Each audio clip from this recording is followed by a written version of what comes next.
हाल सुनो दस्तगीर दा जी। एक रोज़ ए मज़कूर मियाँ ईसाई मुहम्मदी झगड़े दे सन। दस्तगीर जा खले जरूर मियाँ। फरमान लगे उन्हां बंदियां नूं, केड़ी गल तू एडा फतूर मियाँ। कहंदे झगड़ा है ए निज़ाम दीना, सुनो पीर जी करो मंजूर मियाँ। खास मुहम्मदी बोल उठिया, मेरे नबी ताईं लावां लान साईं। कहंदे ईसा पैगंबर है बहुत बारा, मोया नो देंदा जान साईं। बार बार ए सुखन उलांदे उत्ते नबी थी मक्का भवान साईं।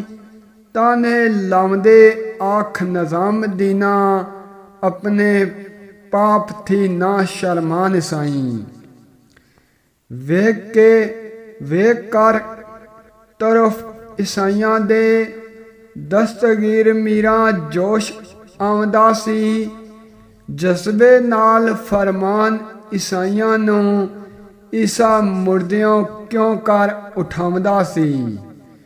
फिर तुरत ईसाई जवाब देंदे, ईसा एक कलाम बुलावदा सी।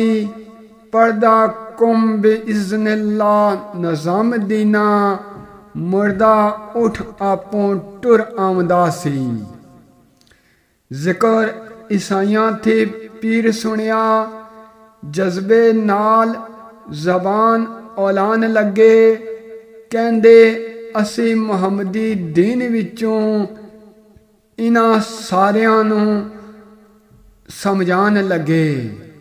उन्हां सारियां नूं समझान लगे, अच्छा करो मुर्दा मेरी नज़र अगे।